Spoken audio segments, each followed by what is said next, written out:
Te saúdo com a paz do Senhor. Você sabe o que é igrejado ou desigrejado? Na lição de hoje eu vou falar a respeito deste negócio. Lição número 10 da classe de adolescentes. Igreja, lugar de todos os filhos de Deus. E o que é igreja? E da onde vem esse termo, né, igreja? Você sabe? Fique aqui comigo que eu também vou te falar acerca disto. A mensagem: nisto não há judeu, nem grego. Não há servo, nem livre. Não há macho, nem fêmea, porque todos vós sois um em Cristo Jesus. Gálatas capítulo 3, versículo 28. Vamos descobrir. Nos primeiros anos do cristianismo, houve algumas dificuldades de convivência entre os irmãos de nacionalidades diferentes. Entretanto, a igreja primitiva superou essas dificuldades e aprendeu a conviver em comunhão e em unidade. O que é unidade? Lembra que a Bíblia fala lá em Salmos 133:1? Ó, quão bom e quão suave é que os irmãos vivam em união. União é unidade. Pois bem, no início do cristianismo, após Jesus ter subido ao céu, houve algumas diferenças sobre questões de nacionalidades, de pessoas de países diferentes. E qual é o problema, igual a questão, e por que, na verdade, por que surgiu esses problemas? Porque quando até hoje é assim, você é aqui do Brasil, se você tiver oportunidade de ir para outro país, você verá que a cultura é diferente, a forma de falar é diferente. Até em países, como é o caso de Portugal, que fala português, claro, o que é uma coisa aqui no Brasil, lá é uma coisa completamente diferente. E vice-versa. Então veja que há uma questão de linguagem de um país para o outro, e principalmente na questão de cultura, de religiosidade. E por esta razão de religiosidades diferentes é que houve aqui um grande problema, né? Uma grande diferença. Porque, de modo geral, as pessoas acreditavam numa salvação para as pessoas que eram boas. Por exemplo, se eu faço bem, eu vou para o céu. A ideia é essa. E infelizmente até hoje ainda continua esse negócio. Por que eu digo infelizmente? Porque infelizmente algumas pessoas pensam que por elas fazerem o bem, elas vão herdar o céu. É claro que fazer o bem é algo que está intrínseco na natureza humana. Nós temos essa tendência de fazer o bem. Mas isso não dá salvação a ninguém. O que dá salvação é fé na pessoa de Cristo. Entretanto, com o passar do tempo, as pessoas das nacionalidades diferentes da de Israel foram começando a entender a dinâmica da salvação. Até hoje, é verdade, existem muitos lugares no mundo que têm dificuldade de entender a questão do cristianismo, principalmente em Israel. Mas é importante aqui nós tirarmos uma grande lição para nós. Independente da nacionalidade que eu tenho, independente da sua nacionalidade, independente do país que nós estejamos, o importante é que nós estejamos em unidade, em união. Um irmão ajudando outro irmão, uma irmã ajudando outra irmã, um irmão ajudando uma irmã ajudando um irmão. Então nós devemos ter essa unidade, essa união, essa unidade entre irmãos e comunhão para com Deus. Quando nós temos união uns com os outros e comunhão com Deus, temos uma igreja forte, uma igreja edificante, uma igreja fiel ao Senhor, uma igreja lavada e remida no sangue do Cordeiro. Hora de aprender a importância do tratamento respeitoso na igreja. Tiago está determinado a mostrar que a acepção de pessoas é uma prática incompatível com a genuína fé em Cristo. Ele claramente diz que honrar o rico por causa de sua aparência e posses é desprezar o pobre e fazer distinção. Bem, a acepção de pessoas já é um pecado para a morte. Se alguém faz acepção de pessoas, essa pessoa ela vai padecer na eternidade sem Cristo.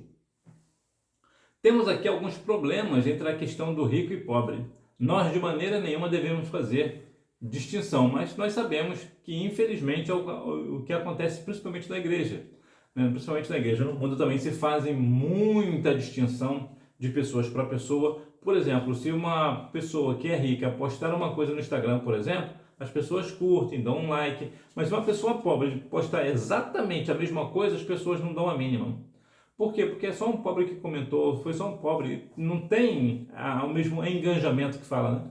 Não tem o mesmo engajamento, as pessoas não curtem, as pessoas não compartilham. Por quê? Porque é uma pessoa pobre. Da mesma sorte, é na igreja. Se chega um pastor renomado, com dinheiro, com carrão do ano, um carrão luxuoso, na igreja para pregar, as pessoas vão dar ênfase, vão dar muita credibilidade para ele. Por quê? Porque ele tem dinheiro.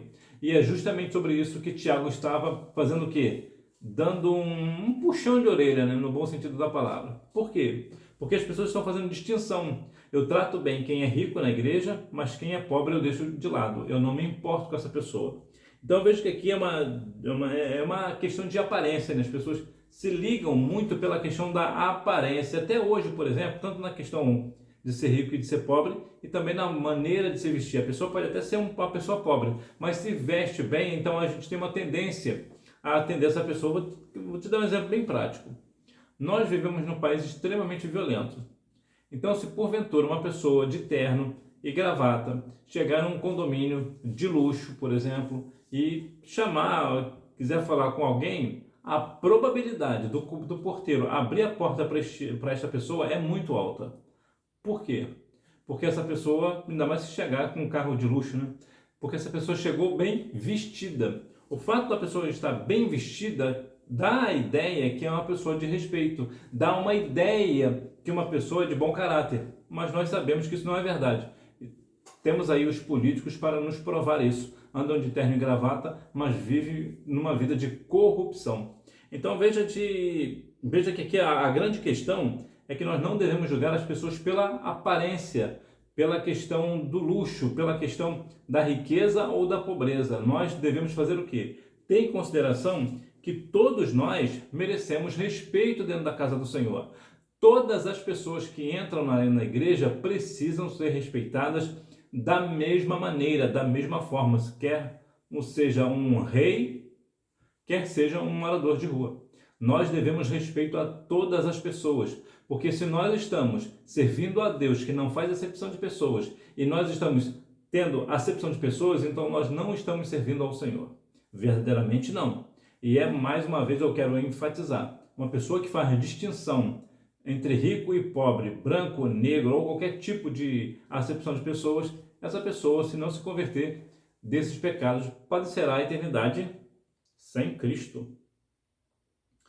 A acepção de pessoas é pecado. A prática da acepção de pessoas ocorre em nossa sociedade de muitas maneiras, mas ela nasce no coração do ser humano a partir de um senso de superioridade, que é um sentimento valioso, ou melhor, um sentimento vaidoso e enganoso. Todas as pessoas têm a mesma importância diante de Deus, pois foram criadas por Ele e amados por Ele. Deus criou o negro e criou o branco. Foi Deus quem criou. Independente, o pobre também foi Deus quem criou, da mesma sorte o rico. Então é importante que nós venhamos compreender mais uma vez que a acepção de pessoas é pecado. E por que acontece essa acepção de pessoas, essa diferença? Por causa desse senso de superioridade que muitas pessoas têm. Muitas pessoas se acham mais importante, superior a outra pessoa. Aí é aquela questão, por que eu sou superior àquela pessoa? Porque talvez eu seja branco, rico e aquela pessoa é uma pessoa negra e pobre, por exemplo. Ou por outras razões. Então veja que aqui entra essa questão do engano e da vaidade. As pessoas hoje vivem uma vida de vaidade, querem mostrar o que não são, né? Pessoas que muitas vezes postam uma vida perfeita na internet, por exemplo, né? Em restaurantes caros, por exemplo, mas que na verdade, muitas das vezes, não querendo desmerecer, é apenas o funcionário do restaurante, mas aproveita a oportunidade que está no momento no horário de descanso, ou talvez no horário de saída ou de entrada, então acaba tirando foto ali no restaurante, não há nenhum problema nisso, não há nenhuma questão disso, é 100% certo, mas o errado aqui é querer mostrar que está, por exemplo, almoçando num restaurante caríssimo, sendo que essa pessoa é pobre, ou seja, ela está usando de engano. Por que ela está usando de engano? Porque é uma pessoa vaidosa, uma pessoa extremamente vaidosa. Salomão disse que de vaidade, tudo é vaidade.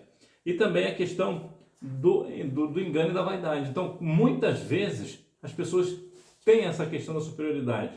né, existe um termo chamado de eugenia, que fala a respeito de superioridade humana. E o que é a eugenia de modo geral? Existem dois tipos de eugenia, a eugenia negativa e a eugenia positiva. O que é isso? A eugenia negativa diz que pessoas negras, pobres, que têm deficiências físicas ou mentais, não podem se reproduzir porque são pessoas inferiores. Olha que ponto que chega o negócio. Já a eugenia positiva são pessoas brancas de classe alta que não têm nenhum defeito físico ou mental, então essas pessoas podem se reproduzir. Em outras palavras, a pessoa pobre, negra, não pode se casar, não pode ter filho, porque se assim tiver, a eugenia vai matar essa pessoa. Por quê? Porque isso é uma ideia, né? Essa ideia foi de Francis Galton, que é primo de Charles Darwin. Então veja que isso é uma questão completamente diabólica, é do inferno esse negócio. É o que é uma acepção de pessoas, é uma acepção de pessoas. Então veja que nós temos aqui algumas questões importantes. Compreender que Deus ama tanto o pobre quanto o rico. Deus ama tanto o negro quanto o branco. Para Deus não há diferença. É a mesma coisa. Por que é a mesma coisa? Por aquilo que eu falei no início. Deus criou um e também criou o outro. Então é importante que nós tenhamos isso conosco, né? A propósito, você conhece algum cristão que tem acepção de pessoas? Se você tem, deixa aí no comentário. Só não fala quem é, apenas diz que você conhece. Em Cristo somos todos iguais. Após a ascensão de Jesus e o advento do Pentecostes, os discípulos começaram a pregar o evangelho por toda a parte. Multidões se converteram e os seguidores de Cristo começaram a ser perseguidos na Judéia. Por causa disso, eles migraram para outras regiões. É muito interessante a questão do crescimento do evangelho. Jesus subiu ao céu, então os discípulos começaram a pregar o evangelho, começaram a ser perseguidos e o que aconteceu? Começaram a se espalhar por todos os confins da terra. E por esta razão, por todos nós sermos iguais, termos as mesmas condições, né, de modo geral, o que acontece? O evangelho do Senhor começou a crescer de uma forma tal que chegou até nós. Então, agora que chegou até nós, o que nós temos que fazer? Exatamente isso, continuar proclamando o evangelho de Cristo para que outras pessoas iguais a nós também aceitem a Cristo como Salvador. Por que somos iguais a nós? Porque todos nós somos iguais. Então, independente para quem você está ministrando a palavra, somos todos iguais. É claro que em alguns casos específicos, algumas pessoas tendem, né, a uma situação assim. Por exemplo, se você está falando do Senhor Jesus e um governador, por exemplo, aceita Jesus porque você pregou para ele, as pessoas tendem a dar uma ênfase maior a você. Porque aquela pessoa ganhou o governador para Jesus. Bom, o governador, apesar de ser ali no estado, né, a maior autoridade do estado, não passa de uma pessoa igual a um morador de rua. É a mesma coisa. Então veja que aqui nós devemos ter cuidado com este negócio também. Não é porque você pregou para uma pessoa de grande influência, aceitou a Cristo como Salvador porque você pregou para essa pessoa, você não vai se gloriar. Por quê? Porque quem convence o homem do pecado e da justiça é quem? É o Espírito Santo, como nos diz João capítulo 16, versículo 8. Então nós não temos mérito, todo mérito é do Senhor. Todo mérito aqui é do Espírito Santo, é o Espírito Santo que convence. Então, quando todos nós temos essa tendência, né, essa questão importante de entendermos que todos nós somos iguais, então eu vou pregar para um rei de uma forma e vou pregar da mesma forma para uma pessoa de situação de rua. Por quê? Porque são iguais. A questão social, a classe social e a questão financeira podem ser diferentes. Um rico, né, o rei é rico, tem a sua nobreza, ou a pessoa que está morando na rua é uma pessoa que está pobre, mas são iguais. Então nós devemos, claro, sempre ter isso no nosso pensamento e no nosso coração. Eu te perguntei sobre a questão sobre o que é igrejado e o que é desigrejado. Eu acabei não falando, mas para esta aula os louvores sugeridos 175, 426 e 530.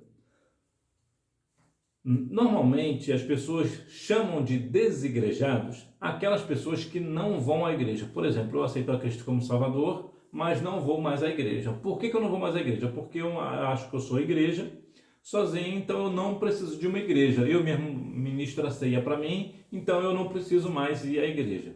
Isso é errado? Sim, é errado. Por que é errado? Porque Jesus falou que aquele que não participa do pão não tem parte com ele. Ora, se eu não participo do pão juntamente com meus irmãos e minhas irmãs, então eu não tenho parte com o Senhor. A questão aqui é essa. Aos Hebreus 10, 25 nos diz que não deixando a sua congregação, como é costume de alguns. Algumas pessoas tomam esse versículo para dizer até uma questão errada, né? Que a gente não pode visitar outra igreja no dia do domingo. Isso não é isso que o autor está querendo dizer. O que o autor está dizendo aqui é justamente sobre as pessoas que são desigrejadas, que já existiu desigrejado naquela época, só que não com esse nome. Eram apenas pessoas que eram chamadas de pessoas que não congregam. Hoje nós chamamos de desigrejados. Existem cerca de 5 milhões de desigrejados no Brasil hoje. Em média, são 5 milhões.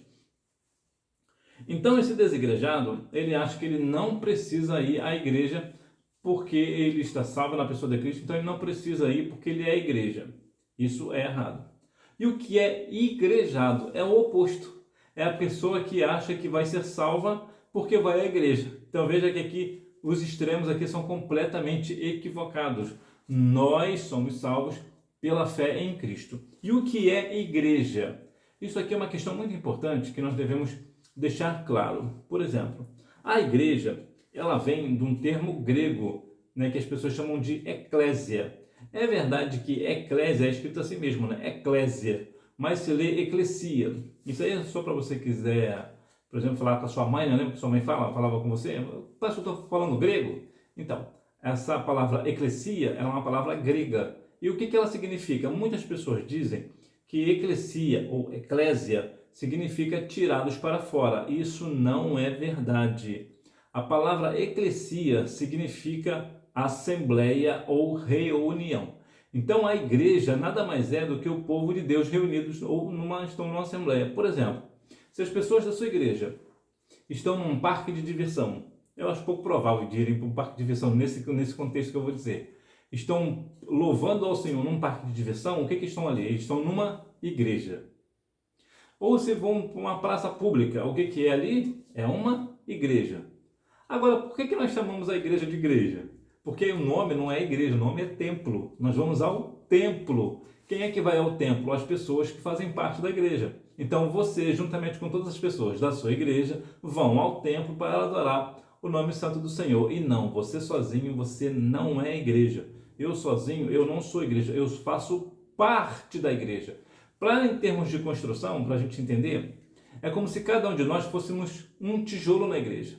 Então você é um tijolo, eu sou outro tijolo. O teu pastor é um outro tijolo. Aquela criança é um outro tijolo. E assim forma a igreja inteira. Né? Porque, na bem da verdade, as pessoas tendem a confundir. Né? Ir para o templo é diferente de ir para a igreja. Porque a igreja ela pode estar em qualquer lugar. Por quê? Porque igreja significa assembleia ou reunião. Como nós vamos para a igreja reunidos, nós ficamos reunidos no templo, então nós chamamos o templo de igreja.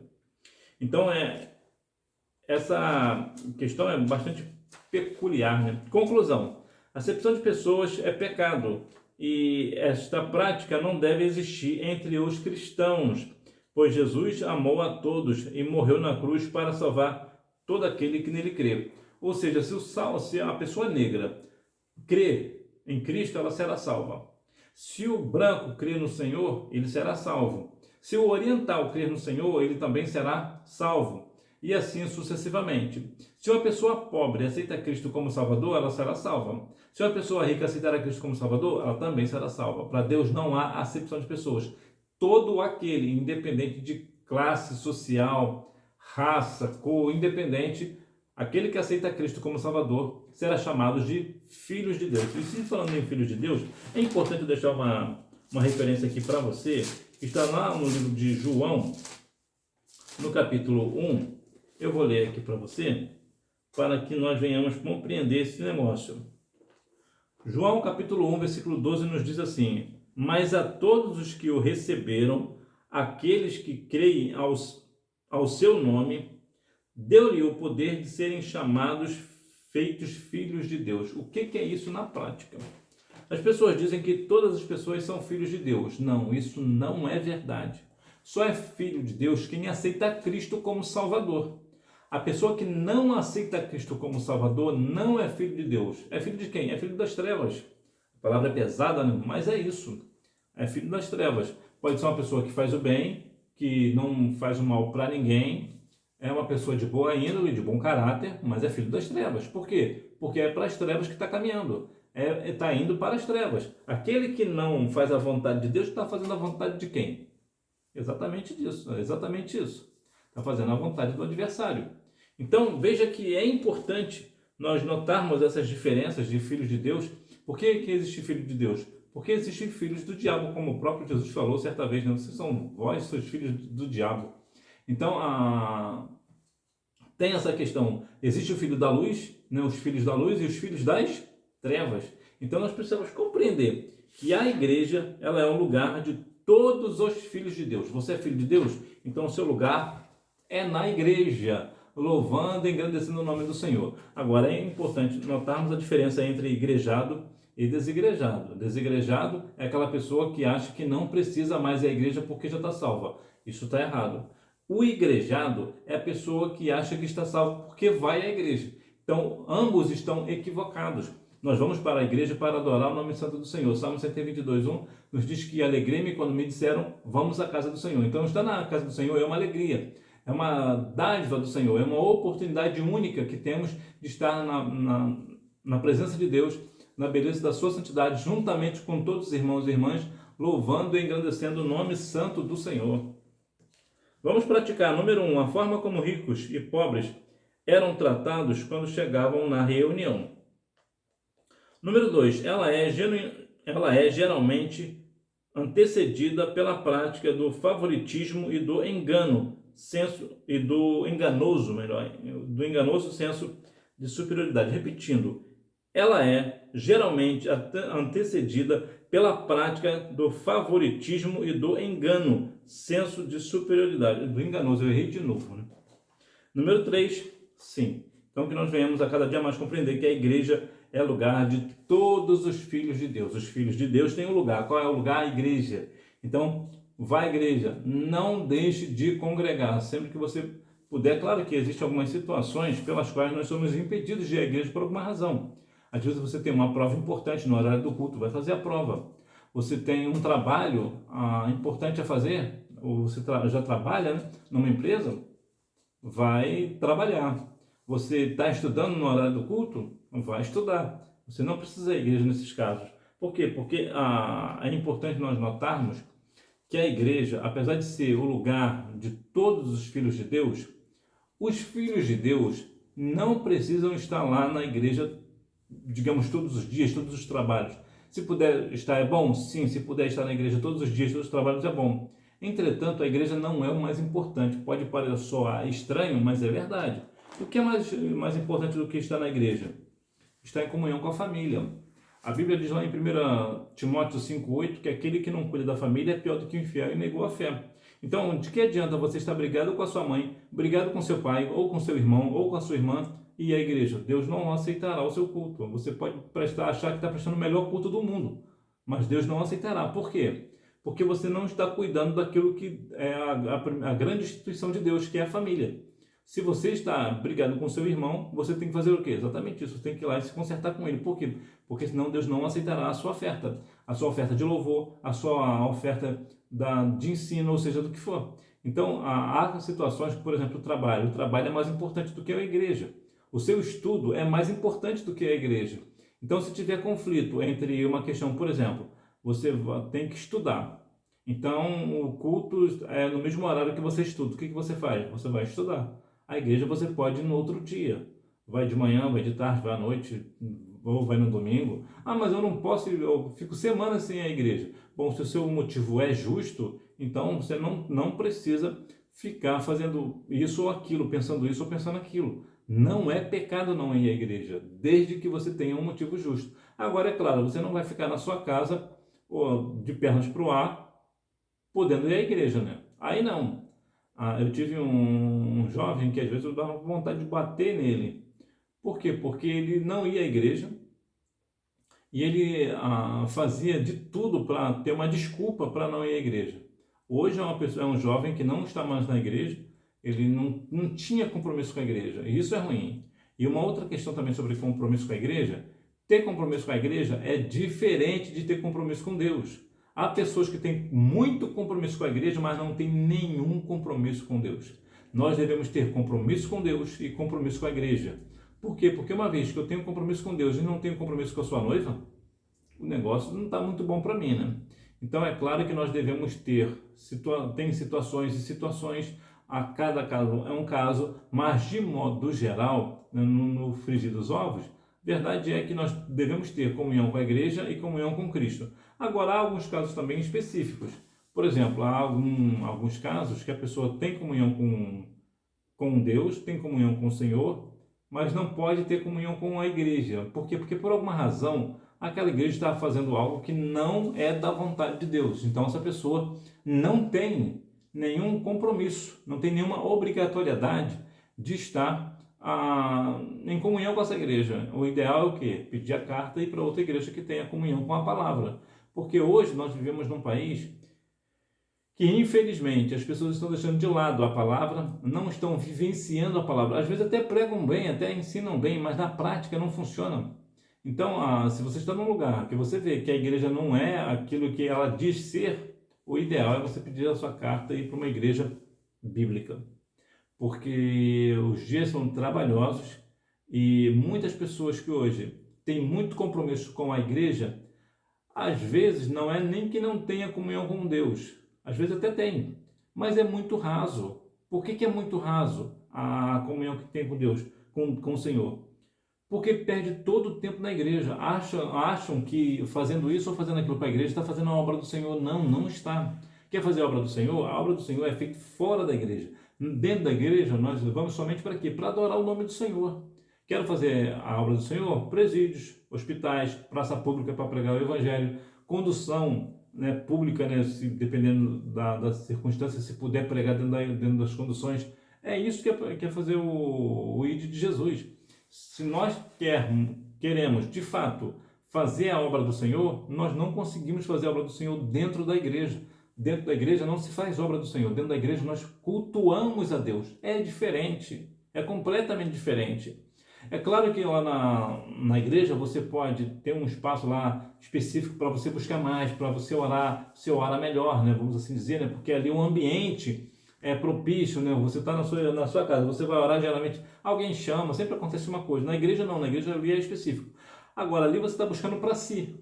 Na igreja você está buscando para si, está adorando a Deus. Mas se você quer de fato fazer a obra de Deus, você precisa sair das quatro paredes. Você precisa ir para a rua. Você precisa ir nas prisões, né?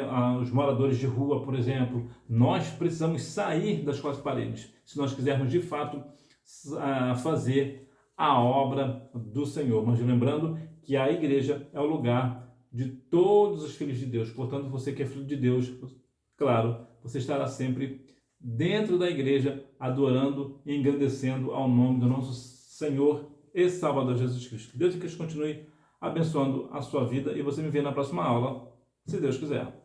Tchau!